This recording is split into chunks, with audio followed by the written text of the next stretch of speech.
Well, if it ain't your old pal, Jeremy Mountain, with another episode. It's your old pal, Jeremy. We're here, shooting in the hot box home studio here in Kenmore, New York, Western New York's finest podcast. When you want a little entertainment value, you come to Boom Off, yeah, baby. You know the drill. If it's your first time or your last time, thank you for listening. We have 5 things and 5 things on the front side and back side. Always check your motherfucking blind side. Let's go. Getting into it. Bills. What do we got? Well, first thing we got here. Obstruct this. I've reviewed the footage. We've reviewed the tape. We've looked at the files. We've turned over every stone. The grass looks immaculate. I look forward to seeing what it looks like through the fall, through the winter. I look forward to seeing how that heated field impacts snow melt and where those heaters are, and are we going to be seeing green grass in December? Is that possible? Apparently. So let's just hold our horses on the stadium, people. Obstruct this. If you fucking bought one of those licenses and you had the possibility of seeing that in your view, you gotta live with it. We'll see. Someone said, it's gonna look foggy if you get. Listen. Looked like it was a small percentage of people that had the obstructed views, so I feel bad for you. But let's move on. I realized I hadn't said anything about the Nickel City uniforms. They're bad. They're bad. Simple as that. My colleague Jason at work has a self-titled term called marketing minimalization, and there seems to be a Gen Z slurping of traditional brands into baby birded versions of chewed up. Here's a different digestion of the brand that's simpler for you to understand in your safe space. And that's what I feel about the Bills uniform. It seems like they took the concept and they took what they saw on Instagram. There's that one girl that does logo reimaginations, and they really just simplified it and they really just fucked it up. All that being said, I think they could have saved it. And they could have done a PR fucking Hail Mary for a touchdown if they just said, you know what? Our fans didn't like it, so we're going to take it back. We're going to say we're wrong. That didn't happen. Someone would probably either get fired or make the best decision of their career. I think you got to take it back. I think you just say, listen, we're going to stop right where we're ahead. We're going to sell vintage 90s jerseys, and we're going to get them quick because we're the Bills and we can get whatever we want, right? And we're just going to wear the fucking red helmets. Or, if you see on my Twitter, I don't mind the gray with just the white hat. Just put the white hat on with the gray. Listen, it was a fail. There's been a lot of bad PR so far off the field for this Bills team. It's been ugly. The discipline seems to be lost in places around the building that weren't on the football field. Brandon Beane has clearly put discipline on the football field to replace Sean McDermott, but there's clearly some off the field immaturity in some of these decisions, mainly those uniforms. But for the most part, we like what we see so far. It's so early. This is preseason. It's the very first preseason game here in Buffalo, I believe. Whatever. Number 2, on the field. A lot of good things so far. Jim Leonard apparently is already a head coach. Hasn't coached a game yet in Buffalo, but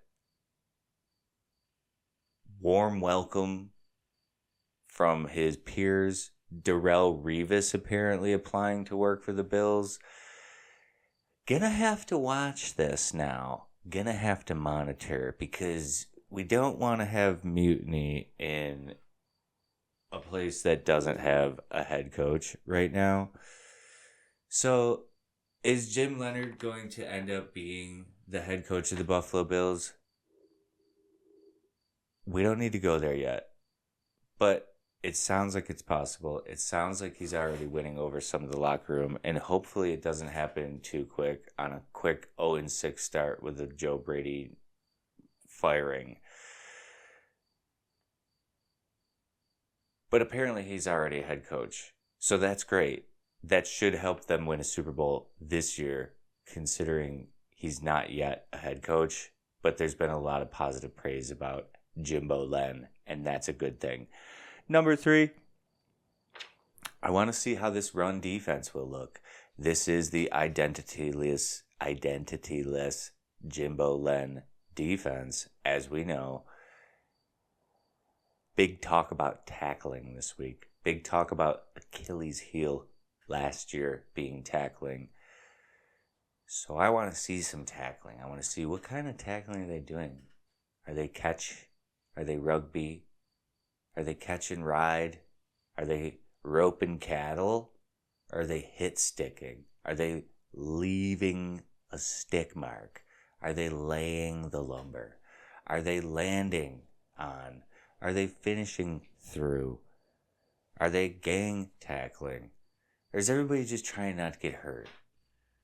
Because football is a rough game, and we got to be conditioned to play for 17 games. So if you get hurt, you get hurt. But let's lay some fucking lumber. Oh, by the way, nice dunk by Coach Jimbo Len. Number 4, lot of Palmer buzz. Lot of free buzz about Palmer right now. We were eyeing Skylar Bell, seeing a lot of little buzz about him, but all of a sudden the buzz has moved over. Nobody loves Keon. As you know, we love Keon here at Blue Mafia. We love all the receivers, by the way. But or quarterbacks. But I don't understand how Josh Palmer could be such a hot and cold entity. He goes and he'll have these splashes where people talk about him like he's going to be the next Robert Meacham or the next, Cooper Kupp coming down the seam, getting open all the time. But the bottom line is this receiving core, it's going to be everybody eats again. There's going to be schemes. There's going to be different levels. There's going to be different packages. There's going to be different game plans. But when it comes down to it, I want to see Josh Palmer perform. I want to see him make big plays.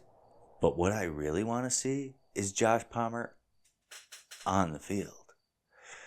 Saw some highlights of Josh Allen coming back against Drake May last year in New England. You forget some of these great performances by Allen. I mean, to be honest, we are truly spoiled. We will never see a quarterback like this again in Buffalo. I'm sorry. No one will ever live up to this quarterback play by Josh Allen. I was watching highlights, and in the background, I saw Josh Palmer celebrating, and I forgot he even existed on this team, to be honest. So he's getting a lot of praise as if he's contributed in a big way to this team, but we'll have our eyes on him. I want to see what he does. I want to see his body language. I want to see his energy in preseason. Is he contributing, or is he just prancing around trying not to get hurt? Number 5, lastly,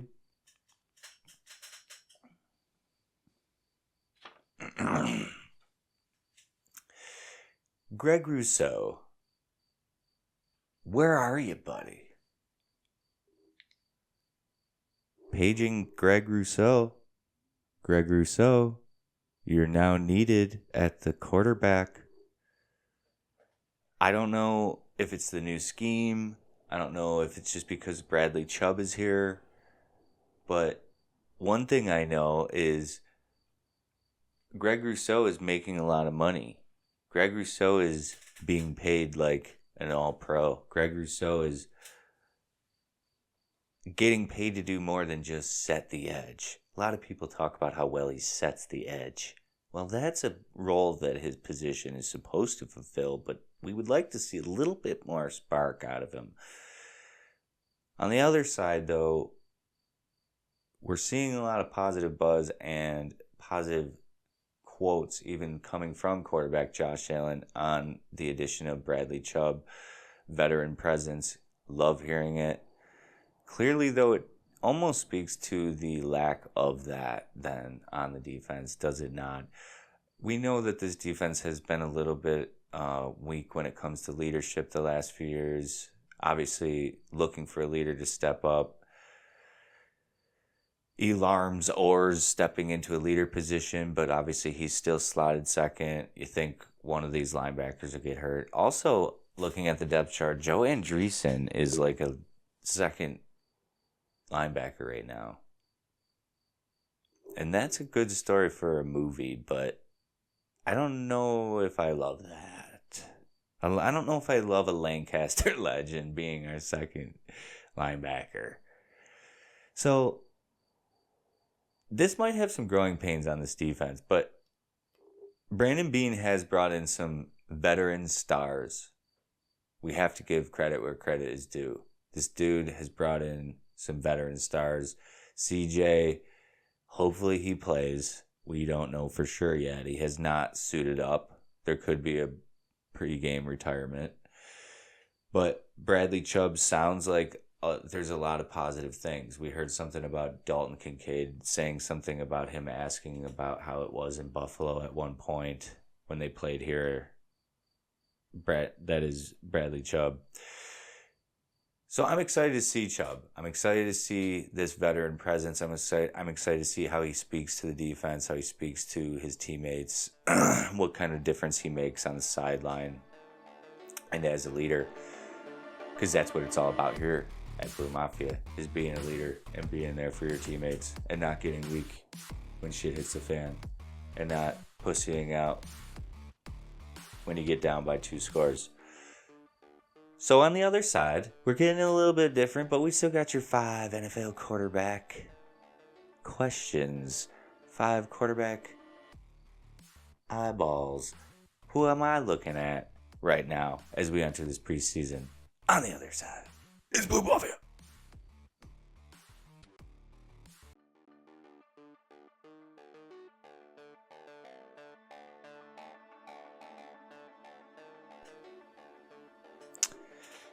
So, this segment is going to be a little bit about 5 quarterbacks. I know that I didn't play NFL quarterback, but if you've played quarterback, or if you've tried, or if you've played football, you know what it means to play the game, and you know what it means to suit up and put on that helmet. Whether you're playing in front of 6 people or 60,000 people, you're suiting up. And from the moment I started watching this game, I admired these Warriors. And I'm 36 now, going on 37 this fall.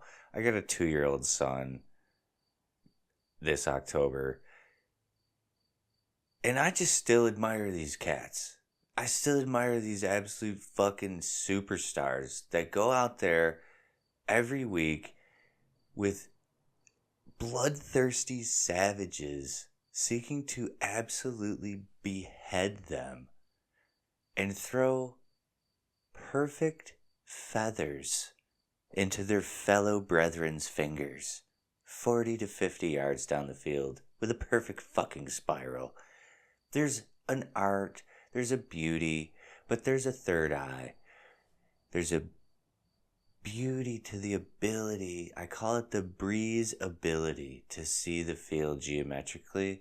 Some guys are throwing without looking. They're looking, they're feeling, they're seeing, they're anticipating, and that's a quality that we know. We hear the word anticipation. Two guys, though, our first two here, rookie boys that may not even be starting week one, but they're already on the watch here at Blue Mafia. They've been on the watch. But before we go to number one, we have a quick shout out. There's a video, I retweeted it. Follow me, Jar7Reg on Twitter. X. Fuck you. Colt Brennan, one of the best preseason debuts ever of all time for the Washington Redskins back in the day. I thought I was admiring greatness, and I was watching the clips. It was John Madden calling it. Are you kidding me? Al Michaels, John Madden calling Colt Brennan.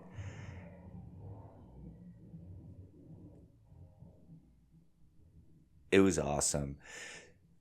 So, number one here, the sloth, the rookie, Carson Beck. Look, we've been watching him since Georgia. We watched him at Miami last year. He was never perfect. He had some weird off the field stuff, dating cute blondes, getting sports cars stolen, getting called the sloth from Ice Age, being rich before ever being a pro before being a pro. Gatorade. This kid has always been fascinating to me.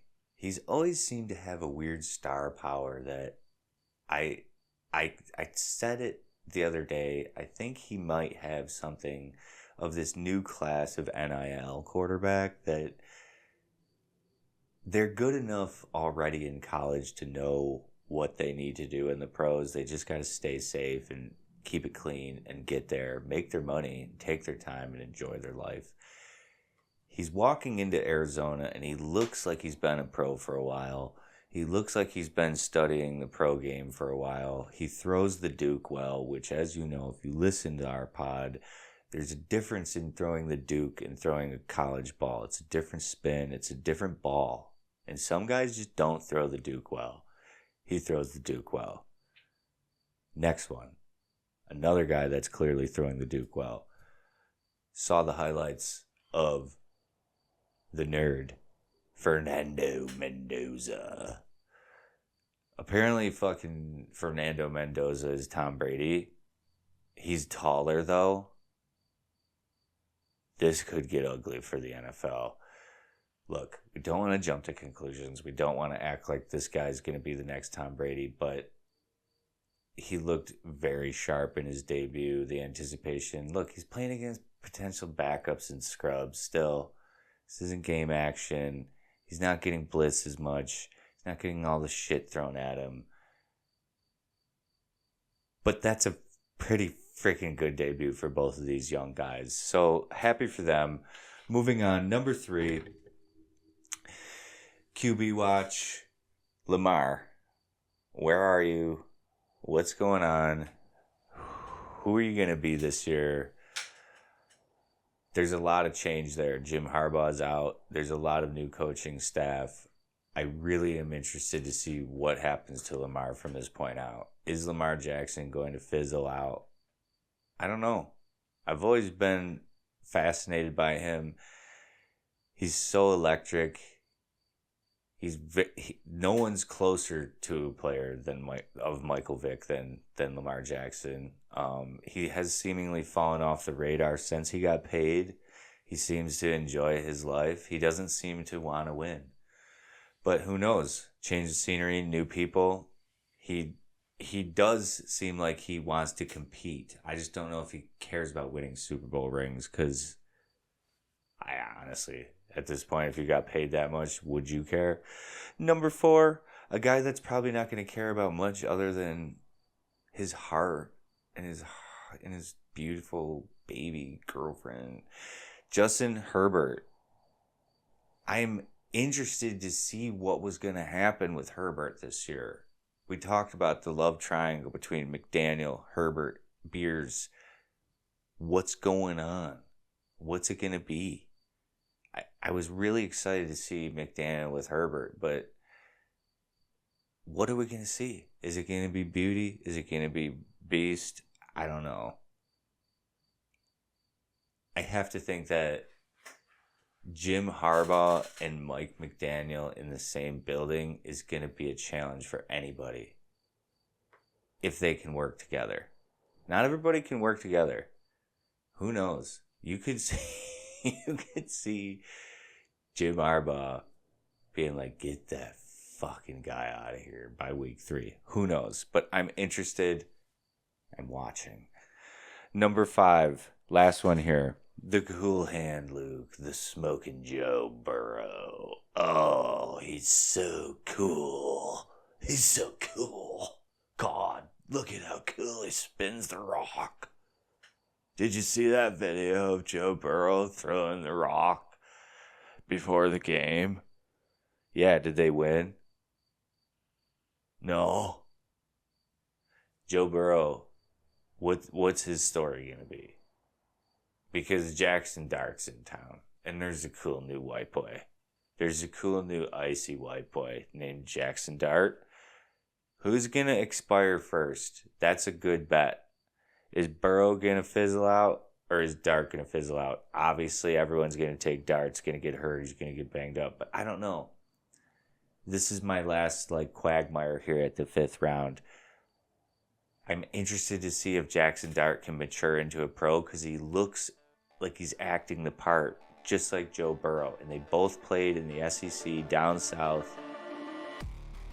I'm watching both of those guys. I'm excited. Look, I'm still a freak for NFL football. I'm still a freak for watching quarterbacks give it a shot, try, fail, succeed, cry, win, lose.